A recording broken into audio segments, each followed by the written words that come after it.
What is up, dudes and dudettes and everything else in between? How y'all doing? I have been very uninspired to make YouTube videos because it's just been very boring on this platform. And so I had really nothing else to talk about, but now I have an idea. And the topic that I want to rant about, share about, whatever, is can women have everything? That's what we're going to be discussing. Okay. Now, I don't know what that means exactly. What does it mean for women to have everything? The amazing career, having an awesome family, just doing all the things that you're passionate about.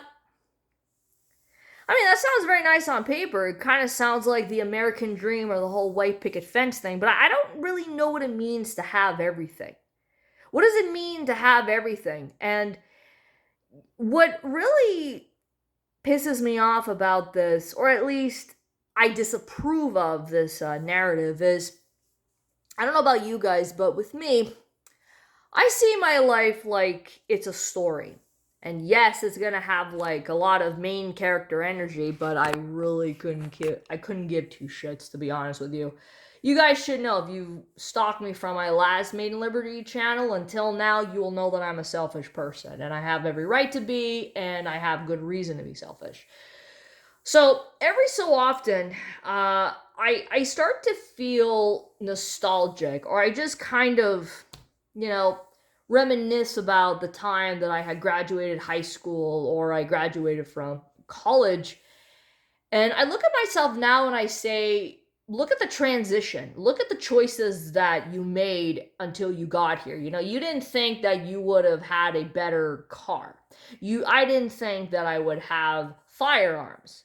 I didn't think that I would have put myself through martial arts. All of this is because of self esteem, having low self esteem.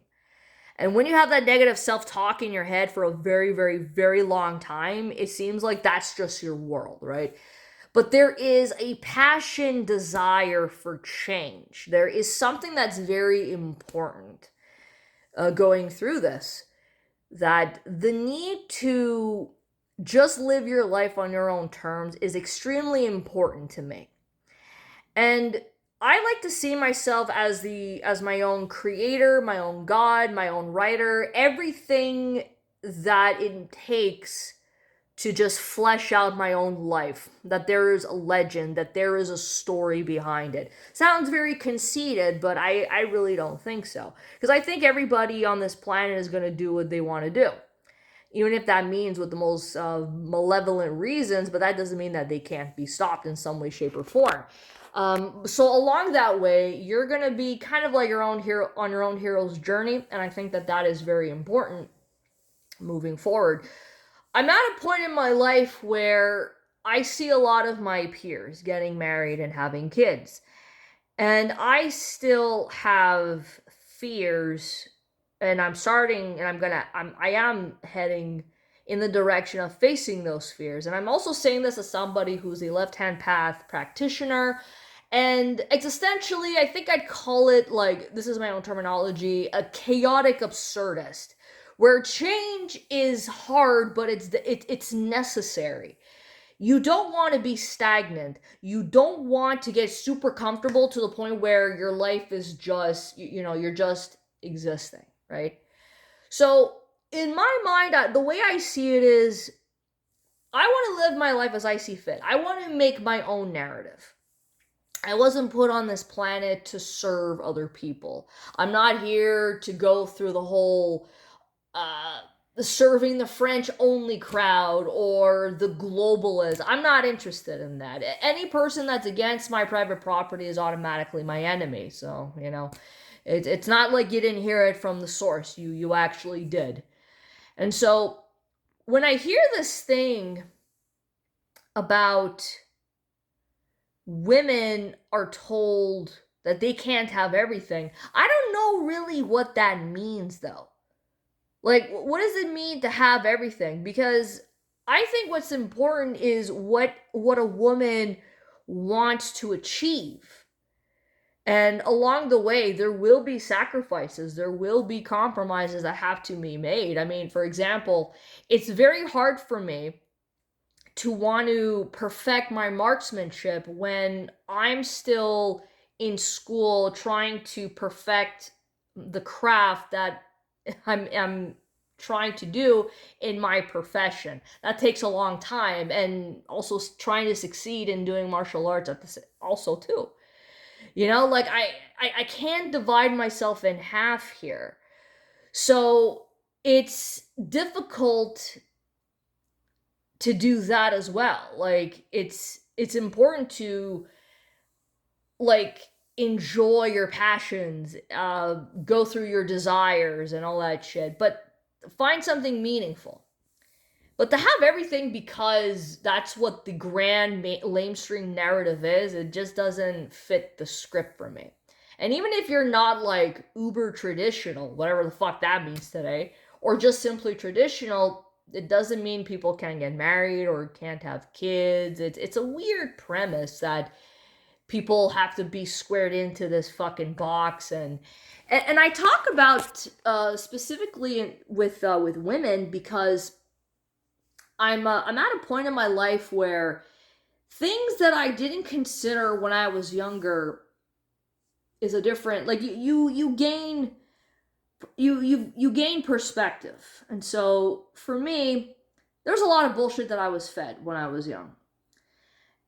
And I think that happens to be one of them. So to be quite honest, it is very difficult to have everything. It's also difficult to still achieve and maintain what it is that you still have. But I think the foundation that's very important is, having your sense of self and going along with what it is that is very important to you. Because women cannot just simply exist. That's not how our lives work. We have value until we pass on. Okay? People have this weird notion, for example, a woman's value is only what comes out of her legs. Well, that's fucking bullshit. The way I see it is, I think there's like two ways of a woman passing on her legacy. It's what she does personally, that she wants to put a dent in the world, and later on, if she chooses to have a kid, that is in the flesh. That is the continuation of the bloodline. That is your legacy also. You take pride in passing down the knowledge to the next generation. But I don't see an issue with women choosing to not want to do that. Does it mean that women who choose to not have kids cannot be part of having the everything club? No, you just have what it is that you're content with. Not everybody wants to have a big ass home or whatever the case is, but especially today where everything's so bloody expensive, a lot of people have been turned off from just wanting to succeed. And just even the basic necessities are becoming too much. See, that to me is not normal. I don't believe in normality, but it's important to survive. But getting back on track here with this whole thing of women could have everything, I don't know what that means. Maybe I've just gotten like jaded and I kind of boomered out of here. Became a boomer in my own right, and I don't know what that means because that statement has lost relevance. But I don't know. To me, in my mind, what's important is what a woman wants to achieve in her life and try to maintain that. And if she wants to excel in things, she has every right to do so. We're here, we're in society, we're not leaving, and if women are just naturally unruly and we're rebellious. We're not trying to just put on a facade by shaving our heads and having tattoos. It's these things predate modernity, just fucking saying. But yeah, that's just my thing. It's women have the right to what it is that they see fit for themselves. That doesn't mean no consequence will not befall them. Of course, that's it with everybody. But um, again, I don't know what everything is. I think what everything is to one person is different for another. What people desire and what is that they're passionate about will vary. That's basically this is like a very basic take. To me, it's really not that deep. It's surface level, but that's like most people, or at least in my opinion, most people are dense anyways. But in this case, I'm gonna be very generous in the video and assume this is what other people think to a point. That's it. Peace out.